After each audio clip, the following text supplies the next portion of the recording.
Hello YouTubers, and I'm here to talk about the AudioControl DQDX. I thought I'd give a little quick review and might give a little bit more insight and might help some guys out there who may have a similar system like mine that will help them decide on whether they want to purchase this product. And I will tell you, I'm giving a favorable 3 thumbs up review on this product.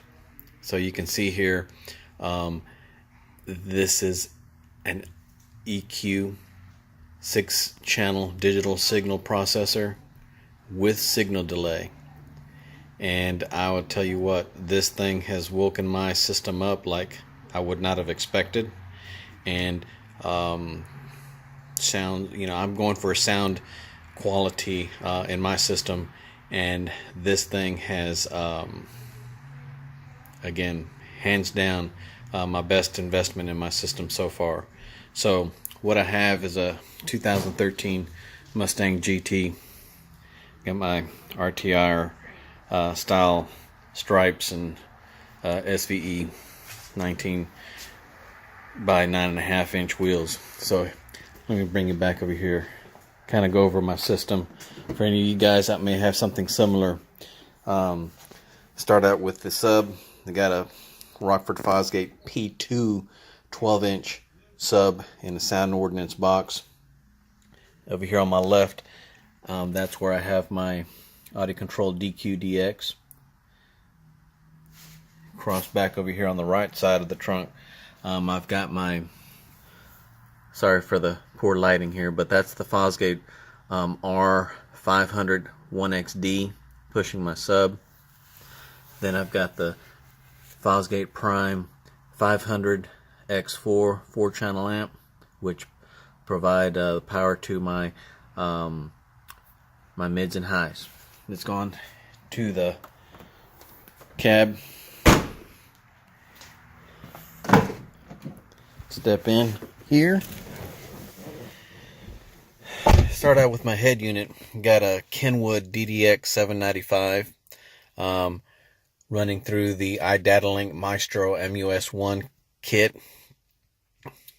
And for my mids and highs, I got Morel 572 two-way coaxials. They're 5x7 components. The Integra kit.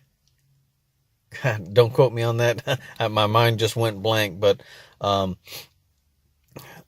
excellent. The probably the best component speakers I have ever had. I've had lots of system in all my cars, going way back to '88.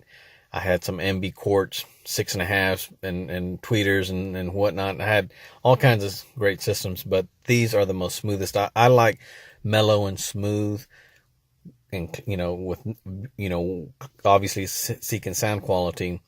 I had some Infinities 5x7 coaxials, and they were just way too bright and just shrilly, it would just shrill my ears. Anyhow, so then in the back and the rear deck, I still have some Infinity coaxials in the back, but I have them toned down so low. It's just for rear fill, so they don't really come into to the equation.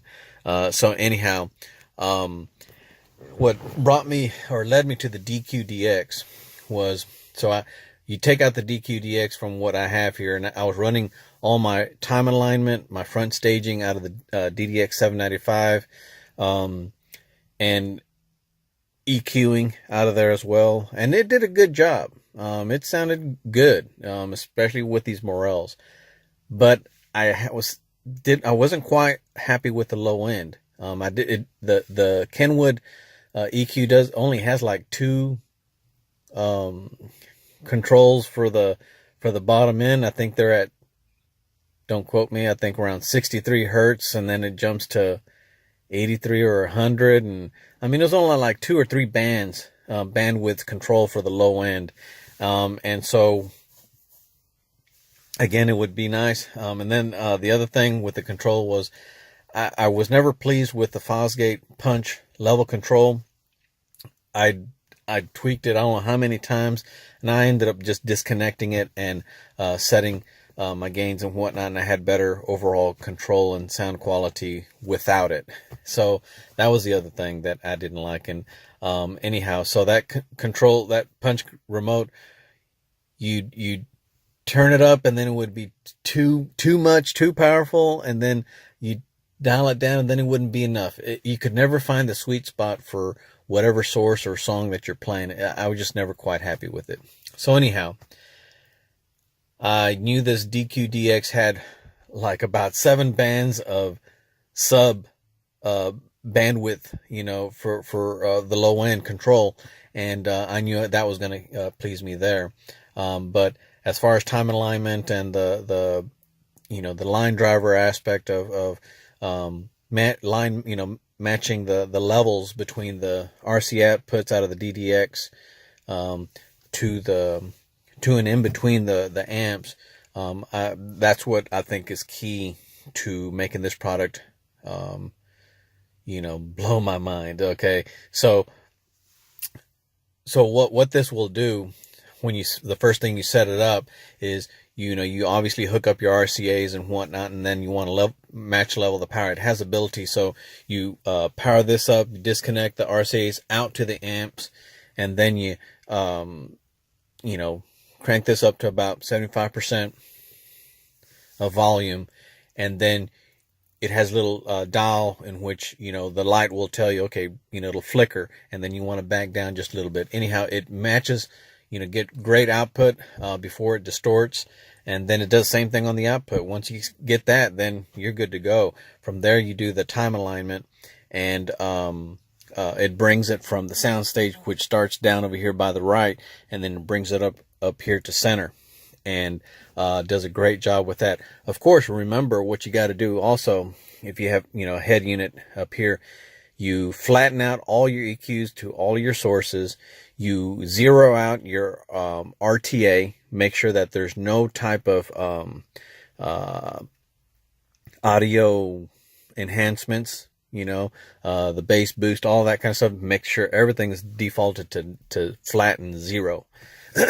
And then once you time align on the DQDX, and then from there, even right then and there, my system is flat up here, and back there at the audio control, it's rather flat. I've tweaked a little bit on the low end, but not much. And this thing is just sings. It is clarity. The sound stage is sitting right up here. I'll put up a little sound clip. Not sure how much or how it will come out, but I'll put a little sound clip of some music, and give you a little sample. But again, I cannot. It blew my mind. I really wasn't expecting this. I was having a little trouble because on this ACR3, this is right here is the level control, but it has 3 little operations. One is for the time alignment. The next is for the sub bass, bringing the level from the sub from rear to the front, where you want to get it to the sweet spot where everything just sounds perfectly balanced for the driver's seat. Keep that in mind. This is for the driver and not the passenger, so they're not going to get to hear how sweet this thing is. Then the last thing is it also has it'll emit pink noise, so that you can also fine tune that EQ on pink noise. But also, like I said, make sure that your EQ and the time alignment are engaged, that the red and the blue light are on during operation.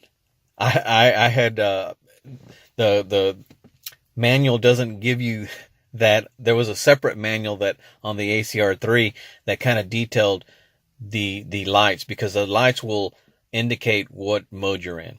So anyhow, I'm going to wrap this up. I can't say anything more. It's the AudioControl DQDX. I hope that this helps people decide that this is a great unit and make the purchase. Thanks. Bye.